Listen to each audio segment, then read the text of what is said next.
Vous écoutez le Single Cast, l'émission qui parle de rhum sans gueule de bois, toutes les 2 semaines sur iTunes et Spotify. Bonsoir mesdames et messieurs et bienvenue dans cet énième Single Cast, le podcast qui parle de rhum sans gueule de bois. Et ce soir, je me trouve à nouveau, comme dans chaque épisode de ce fameux podcast, avec mon cher ami Jerry Gitani. Jerry, comment vas-tu ? Ben ça va. Une petite semaine à la Martinique pour recharger les batteries, ça va. Et maintenant, une semaine de confinement pour continuer à recharger, c'est ça ? Voilà, pour se reposer. Voilà. C'est ça. Laurent, comment vas-tu, Laurent ? Lequel ? Oui, non. Celui-là. Ouais, bah écoute, un peu comme Jerry, j'ai un peu envie de dire. Non, j'aurais bien aimé. Ami du 3-4 apéros par jour, bonjour. Non, ça va bien. Écoute, nous on s'y fait avec les enfants, madame, on est confinés, mais on a notre petit rythme et c'est pas mal. Parfait. Et notre cher Roger National. Eh ben, il va bien, il est confiné comme tout le monde. Et donc, il est confiné comme tout le monde, donc c'est bien, finalement, on représente 3 pays, enfin on est dans 3 pays différents là, et en même temps on arrive à faire un podcast aussi magnifique, et dans ces 3 pays nous sommes malgré tout confinés, parce que bien évidemment cette histoire touche tout le monde, ou du moins tout le continent, voire plus. Ouais. On commence par les news, Roger ? Oui, pas de souci, ça va aller rapidement de toute façon, parce que vu l'actualité, les distilleries ont bien d'autres choses à faire, mais elles sont occupées pour le moment à aider à la confection de gels hydroalcooliques, ces fameux gels qui sont en pénurie un peu partout, et donc plusieurs distilleries martiniquaises, guadeloupéennes et autres en France qui font de l'armagnac, du cognac, un petit peu tout, et même en Belgique, distillent de l'alcool pour permettre à certaines sociétés de faire ces gels. Donc voilà, c'est très bien. C'est une belle news, même si on n'a pas l'habitude de... C'est mondial. Du coup, pas beaucoup de news, hormis le fait que la plupart des manifestations liées au rhum en France et probablement un peu partout en Europe vont être reportées à plus tard. Il y a déjà des dates définies, mais bon, à voir si ça tiendra. Et on a appris aujourd'hui sur le live de la confrérie du rhum que l'habitation Beau Séjour allait sortir ses premiers rhums blancs au mois de mai, et ça titrera 55%. Enfin, là aussi, si tout va bien. Si tout va bien. C'est dans les prévisions. Si tout va bien, voilà, c'est ça. Ok, parfait. En tout cas, merci pour ces news. Et puis, dans ce cas-là, je propose de continuer avec le sujet du jour, qui va cette fois traiter définition, un sujet qu'on nous a un peu demandé en ligne dans les différents commentaires. Et à savoir, ça va être les finitions, donc les finishes dans le monde du rhum. Est-ce une véritable recherche ou plutôt un stratagème pour masquer des défauts ? Alors, avant de rentrer dans le vif du sujet, je vais proposer à Jerry peut-être de nous expliquer ce que c'est une finition, un finish dans le cas des spiritueux. Oui, finition, finish ou plutôt affinage. Pour donner la définition de la finition, je crois qu'il faut d'abord redonner la définition du vieillissement, ne serait-ce que pour les néophytes, puisque vieillissement, c'est l'opération qui consiste à laisser se développer naturellement dans des récipients appropriés, en ce qui concerne le rhum, donc dans des fûts de chêne, certaines réactions qui procurent à la boisson spiritueuse de départ des qualités organoleptiques qu'elle n'avait pas auparavant. Dans le cas du rhum, par exemple, le rhum vieux, vieilli, n'aura pas le même caractéristique organoleptique que le rhum blanc. Bien sûr. Donc à partir de là, la finition ou l'affinage, c'est une phase complémentaire avec transvasement de l'eau de vie initiale, donc le rhum blanc en ce qui nous concerne, dans un autre type de fût pendant une certaine durée, permettant donc au rhum de départ, au rhum vieux de départ, d'acquérir là aussi des caractéristiques qu'elle n'avait pas auparavant. Donc on voit bien la différence entre un finish et un rhum vieux. D'accord. Donc, alors, une petite question que j'aurais peut-être à ramener à ça. C'est concernant la maturation. On parle souvent également de maturation. Y a-t-il une différence entre maturation et vieillissement ? Maturation et vieillissement, pour l'INAO, c'est la même chose. D'accord, mais une maturation n'équivaut pas à une finition. Non, une maturation, c'est un vieillissement. La finition, c'est une maturation, vieillissement supplémentaire. Et d'ailleurs, c'est pour ça que ça fait tout de suite penser au terme double maturation, que certaines personnes pourraient assimiler justement à une finition, un finish. Alors normalement, la différence principale, c'est que justement la double maturation se fait sur 2 durées à peu près similaires, ou en tout cas relativement longues, alors que la finition sera bien inférieure à la durée de vieillissement principale. Voilà. Alors, dans la pratique, il n'y a pas de règle en ce qui concerne le rhum. Il n'y a pas de règle au niveau des instances du rhum. Il n'y a aucune règle, contrairement au whisky. Mais pour avoir un finish, il faut un vieillissement, en général, de 6 ans. En général, pour le whisky, c'est très, très strict. Donc, comme l'exemple que donne Laurent, une double maturation, ce sera à l'intérieur de ce délai de 6 ans, par exemple. Et le finish après. D'accord. Mais à partir de quand exactement est-ce qu'on peut parler d'une finition ? C'est-à-dire les derniers mois, ou les derniers mois, en fait. Est-ce que ça se joue en mois, ou est-ce qu'on peut avoir des finitions sur plusieurs années, comme ça a pu se voir d'ailleurs, sur certains produits, des fois, avec une finition de 1 an, 2 ans, ou même à l'inverse, on a pu voir certains produits qui... je prends l'exemple des finitions de Porto. On a eu des produits qui donc avaient des finitions de Porto où ils passaient une majorité de temps dans des fûts de chêne classiques, ex-Bourbon, ex-Cognac, et après un certain nombre de mois ou d'années dans des fûts de Porto. Et à l'inverse, on a eu des produits qui étaient vieillis dans des fûts de Porto plus longtemps que dans des fûts de Bourbon. Donc, est-ce que là, on peut encore parler de finition ? Pour moi, on est plus dans une double maturation à ce moment. Ouais. Comme chez Foursquare. Foursquare fait souvent de double maturation. Et Richard Seale l'a déjà souligné 2-3 fois, il ne fait pas de finition, il fait des doubles maturations, même si sur le porte-casque finish, il est bien marqué finish, mais bon, soit, ça c'est encore autre chose. Mais oui, la plupart des Foursquare passent en fût de Bourbon et après Madère, Porto ou un peu tout et n'importe quoi pour apporter certaines spécificités. On le voit souvent dans les Exceptional Cask Selection de chez Foursquare, en fait. Mais pour en revenir à ça, Roger, c'est parce que, comme on le sait évidemment, en barbadien, finish est un faux ami et veut dire double maturation. Exactement. Je vais terminer mes cours du soir en barbadien. Barbadien, troisième langue, ouais. C'est ça, voilà. C'est ça. En badjan. Alors, des types de finish, je pense qu'on en a vu de toutes les sortes et de toutes les couleurs dans différents types de fûts, notamment dans le rhum, avec des fûts allant du whisky au vin, au sauterne, etc., jusqu'au vermouth, même si on prend l'exemple de Don Q, qui a donc fait une finition en fût de vermouth. 2 questions se posent. La première, c'est est-ce légal d'un point de vue ou d'un autre? Et la deuxième, quel en est réellement l'intérêt, s'il y en a un, bien évidemment? L'intérêt principal sera d'apporter une couche supplémentaire de complexité à spiritueux, je pense, quand on parle du finish en tout cas. Dans les cas des HSE, quand ils le font passer dans un fût de Porto, c'est pour amener une nouvelle dimension au jus initial. Donc ça, je pense que c'est dans des recherches plutôt aromatiques pour faire un produit. Et dans d'autres cas, ce sera peut-être pour arrondir quelque chose qui est peut-être un peu trop jeune ou trop extrême. Et un petit passage en PX ou en fût de Madère pourra arrondir assez fort le spiritueux. Maintenant, légal, je pense que tout est légal, hormis dans l'AOC, si le produit n'est plus reconnu comme étant gustativement un rhum d'AOC martinique. Alors légal, on ne peut pas dire légal ou illégal, puisqu'il n'y a pas de règle. Il n'y a pas de règle. Donc, ce qu'il faut savoir, c'est que, par exemple, dans le whisky qui a défini des fiches techniques, comme l'a dit très justement Roger, l'objet, c'est pour le whisky, c'est d'ajouter de la complexité supplémentaire. Et c'est ce qu'on fait maintenant dans le rhum. Ce qu'il faut savoir, c'est que c'est une pratique qui se faisait déjà. Ça s'est développé à partir des années 90. Et surtout, on a commencé à communiquer là-dessus. Et c'est là où on a commencé à avoir des polémiques sur les étiquettes notamment, plus que sur les produits eux-mêmes.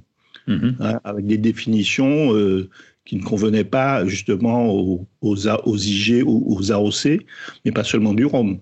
Par exemple, le cognac, ils ne voulaient pas qu'on mette cognac sur une bouteille de whisky. Ça partait de choses comme ça. Bien sûr. Donc l'idée, le whisky dit, à partir du moment où nous, on fait un finish, si le produit, il a un goût de whisky et qu'il reste de whisky, il n'y a pas de problème. Et les défenseurs des finishes du rhum, qui font des bons finishes, donnent les mêmes arguments. C'est-à-dire que tu peux faire un finish pour différencier un rhum, lui apporter de la complexité supplémentaire, mais ça reste quand même du rhum. Bon, à l'opposé, on peut trouver des finishes dans certains rhums qui ne respectent pas vraiment... qui dénaturent totalement le produit. Voilà. Alors justement, par rapport à ça, on a souvent des remarques qui viennent de consommateurs qui sont souvent pas friands de ces idées de finish et qui viennent avec le type d'argument en disant, par exemple, avec un rhum fini en fût de whisky tourbé, parce qu'on en a vu... qui viendront dire, si j'ai envie de boire du whisky, je vais boire du whisky, et si j'ai envie de boire du rhum, je vais boire du rhum. Je n'ai pas envie de boire un produit entre les deux qui va essayer de reprendre les arômes de l'un et de l'autre. Qu'est-ce que vous répondez à cela? Moi, je réponds à ça que sur l'exemple que tu cites, si on parle du HSE Finition Islay, par exemple. Pour moi, c'est vrai que tu as le côté tourbé qui vient, mais en finale, c'est le rhum qui prend le dessus. Donc, moi, je trouve ça très intéressant. Et puis moi, de manière plus simple, j'ai envie de dire à ces gens-là que s'ils veulent boire du whisky, qu'ils achètent du whisky, et s'ils veulent boire du rhum, qu'ils achètent du rhum sans cette finition whisky, si ça leur plaît pas. Franchement, le choix est tellement vaste dans un comme l'autre des mondes que pourquoi ils vont se focaliser sur quelque chose qui leur plaît pas, en l'occurrence, ça me semble pas très intéressant. Après, comme dit Jerry, débat éternel de Facebook. Bien sûr, et après, comme dit Jerry, en l'occurrence celui-ci qui est assez marqué par le whisky, c'est quand même pas du whisky non plus. Donc voilà, ça offre juste une alternative supplémentaire pour moi. Oui, après gustativement, on aime bien le côté tourbé et fumé d'un whisky et on se dit tiens, ça apporte un petit truc supplémentaire à mon rhum. Et voilà, c'est très bien. Ou alors, on n'aime pas, on l'achète pas, et voilà. C'est tout. D'un autre côté, on a des gens qui sont très défenseurs, justement, de cette chose-là, que ce soit dans l'AOC ou autre, et qui estiment, justement, que ce genre de pratique ne devrait pas avoir lieu, parce que le rhum est censé faire du rhum et pas autre chose, et que c'est censé pouvoir garder un certain profil et pas essayer d'empiéter sur des profils complètement différents qui sont parfois très loufoques. Alors, pour expérience, quand même, en Allemagne, il y a un exemple qui est flagrant qui me vient en tête. Il y a quand même un producteur qui a fait un finish en fût de sauce soja. Oui, voilà, exactement. Et voilà, je veux dire, à partir de ce moment-là, ça peut aller dans tous les sens.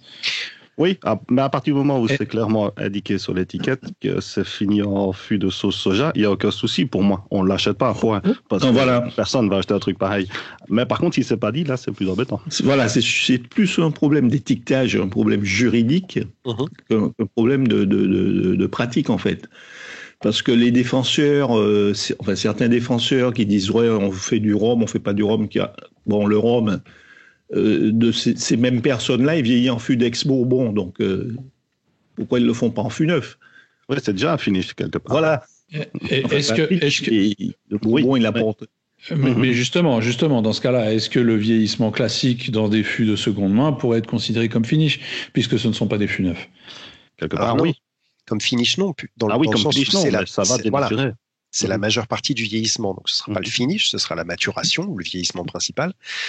Par contre, en effet, on peut se poser la question, puisque un rhum qui sera vieilli dans un fût français ou un rhum qui sera vieilli dans un fût américain auront des profils très différents. Donc, en effet, déjà, le vieillissement de base dans les fûts traditionnels va avoir un impact.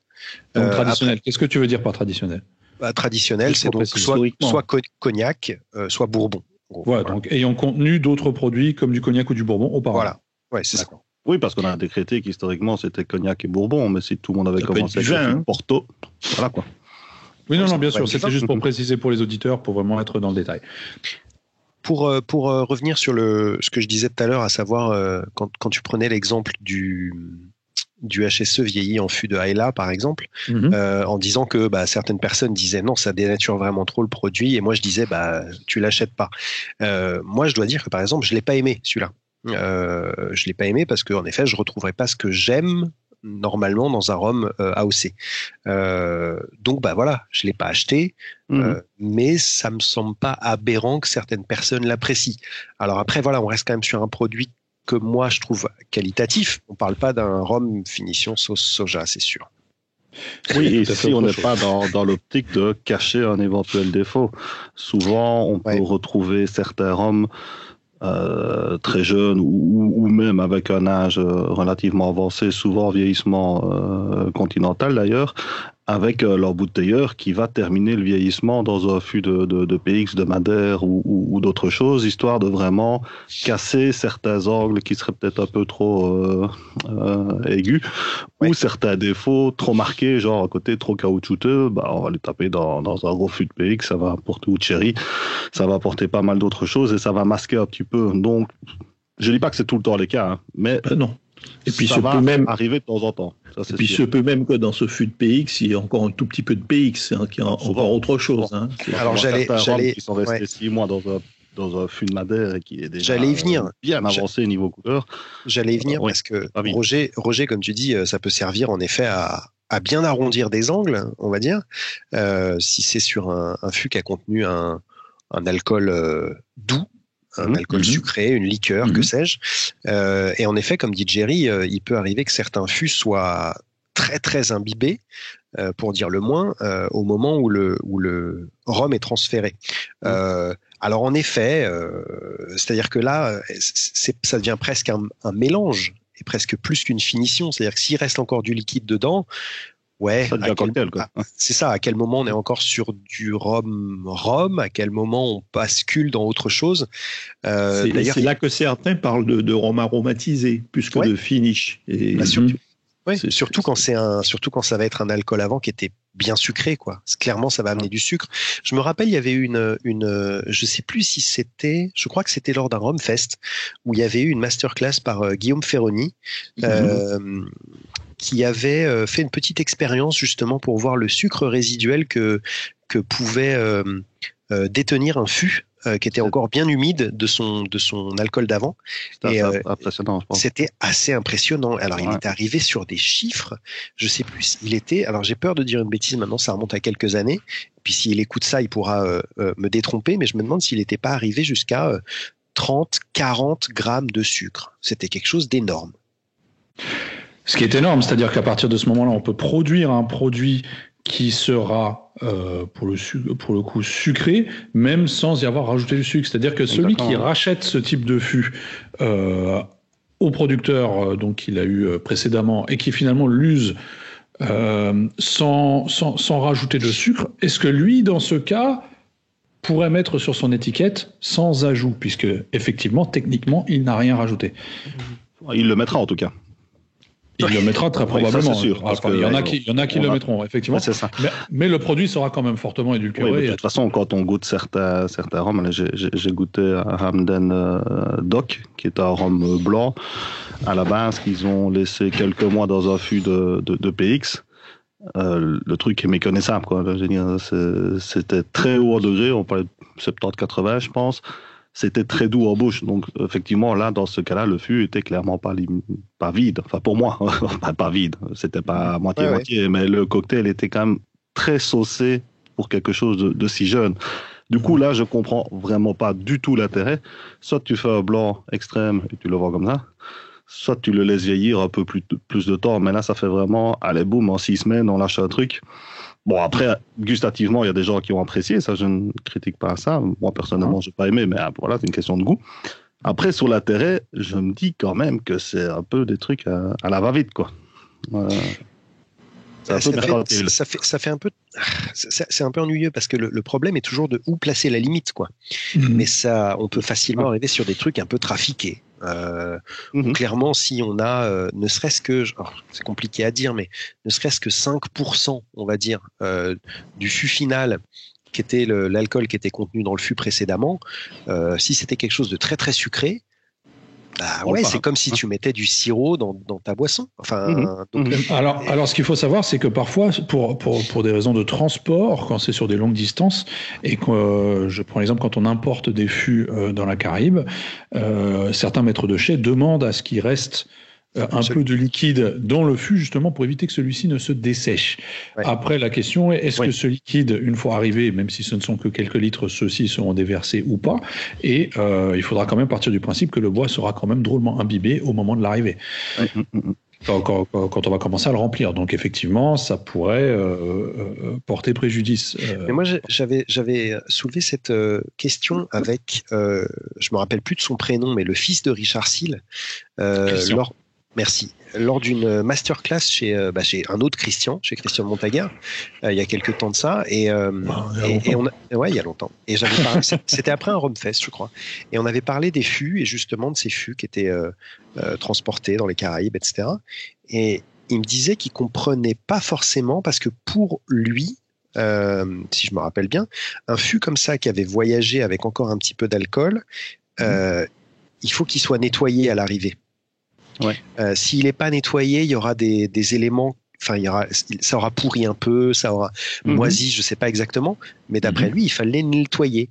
Et du coup, je comprends pas bien, au final, s'il y a vraiment un fût vide, presque vide, qui pourrait arriver dans les Antilles et là être utilisé tel quel. Après, il disait qu'il fallait nettoyer parce que lui le nettoie, mais ça ne veut pas dire charrette. C'est pas pour ça que tout le monde le fait. Ça ne veut pas dire que tout le monde le fait. Et puis même en le nettoyant, ça ne va pas enlever tout l'alcool qui a été imbibé par le bois. C'est-à-dire qu'à moins de le raboter de l'intérieur. Non, je suis d'accord. Je suis d'accord, mais là, du coup, on retombe plus dans la catégorie finish que dans la catégorie cocktail, grosso modo. C'est-à-dire que s'il est vraiment vidé, nettoyé, oui, il restera du liquide dans les douelles. Oui, mais ça, à la limite, c'est le but. Donc, exactement, ça c'est l'idée, donc ça me choque pas. Après, par contre, pas tous les producteurs, ou du moins pas tous les maîtres de fût. Non, mais les bonnes maisons le font. Les bonnes maisons nettoient leur fût. Il y en a même qui peuvent mettre de l'eau pendant le voyage. Donc là, quand on parlait de gens qui mettent un peu de sauce, c'est pas forcément les maisons qu'on apprécie. Moi, c'était plus des embouteilleurs indépendants dans mon sens. Enfin, après avoir, mais bon. D'accord. En attendant, je propose à Laurent de nous faire son conseil dégustation du jour. Laurent, qu'en penses-tu ? Avec plaisir. On t'écoute. Un conseil dégustation hyper simple ce soir parce que je viens de sortir d'une période de rhume. C'est l'époque où j'avais le nez complètement pris. Et donc voilà, mon conseil du soir, c'est pas de dégustation quand vous avez le nez bouché. Je vous remercie. Bravo. Alors là, franchement, bravo. Heureusement que tu es là pour nous le dire. Je me suis surpassé. Tu as réussi à synthétiser en fait un problème très complexe au final. C'est pas mal. Très bien. Écoutez, je pense qu'on va en arrêter là pour ce soir. Juste pour rester sur le sujet, pour mettre un petit peu l'eau à la bouche de certains, Benoît et moi, nous avons goûté un finish récemment. Malheureusement, à cause des événements, le lancement qui devait avoir lieu la semaine dernière ne s'est pas fait. Mais je peux vous dire, et je crois que Benoît est d'accord, c'est une véritable tuerie, donc il faudra patienter. Oui, effectivement. Mais alors, en Martinique. Dans quel cadre ? Absolument. Quoi dans cadre, c'est-à-dire ? C'est une maison qui va sortir ça, un embouteilleur indépendant. Non, une maison bien connue. D'accord. Qui a l'habitude des finishes, si tu veux. En 3 lettres, par exemple. On vous en dira peut-être plus hors antenne.